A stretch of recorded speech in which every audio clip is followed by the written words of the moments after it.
My project for today is changing the fuel filter on this 1994 LT1 Corvette.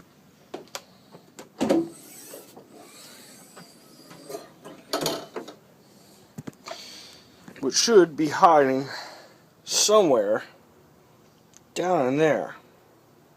Right next to the right hand side catalytic converter. I guess I could go kind of by the book. They tell you first, remove fuel cap in order to bleed pressure out the system. Let's do that. They also say to pull the fuel pump fuse. It should be in here.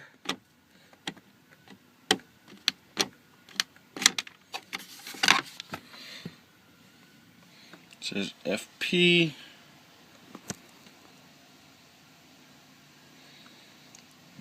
There's 14 and 15, which is actually there. There's only one. So pull that out. They tell you to disconnect the battery also, but I'm a piney, and I really don't think that my father would be that happy to have to reset all of his radio stations and his seat position. So I think I can live without doing that. I will use a wheel chalk though, because they've saved my life before. And I figure if you gotta jack the front of the car up, may as well do something safe. I did set the handbrake just for that little extra safety. And I like using this old 2-ton Sears jack. The thing's pretty beefy and will pick the whole car up on its own if it had to. Some people don't normally pay attention to these, but it's always a good idea to do it. There's one at the front. And there's one back here too. That way you don't crumple the body. And not only that, they're also placed at strategic points for weight to help keep the car balanced when you're jacking it up. I noticed that there wasn't a whole lot of room up here. If I were to jack the car up, I would have hit the door for the garage. So, remove the car, we'll make this go again. That's what I mean about balance. Using the front jack position, the car is balanced enough that you can pick the back side of the car up as well. I got a jack stand in the back.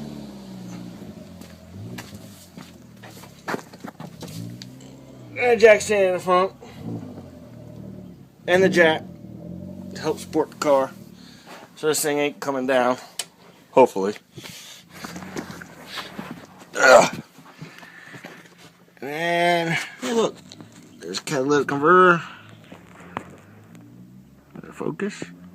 And then, dun, dun, dun, the mystery fuel filter. Let's see if that comes on.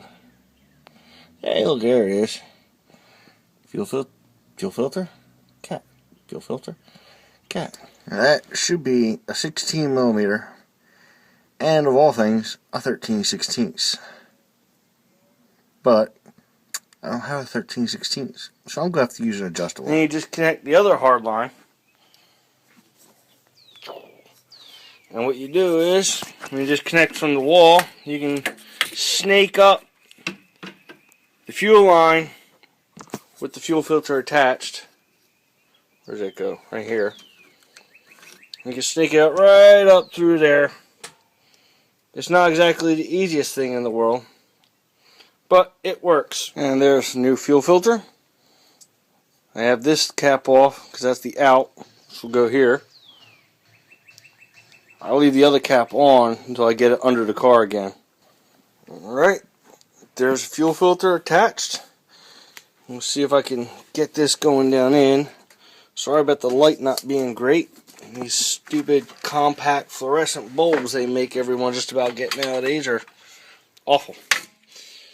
So, slide that straight down in here, right next to the manifold. Okay.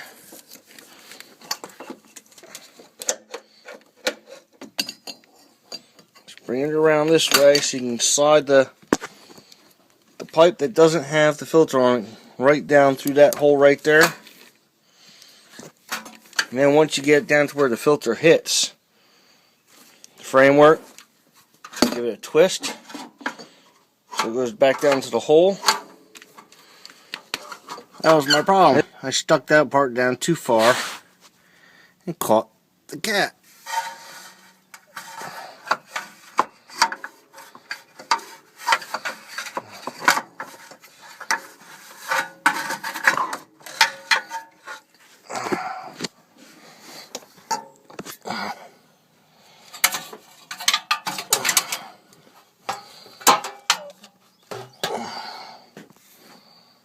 Voila, it's back down here. Now, I can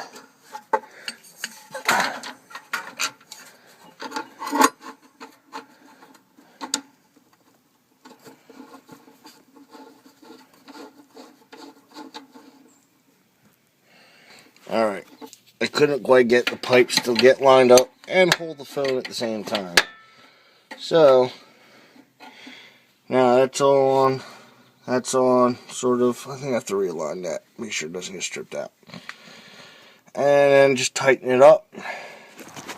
And that was my lousy Corvette LT1 fuel filter change.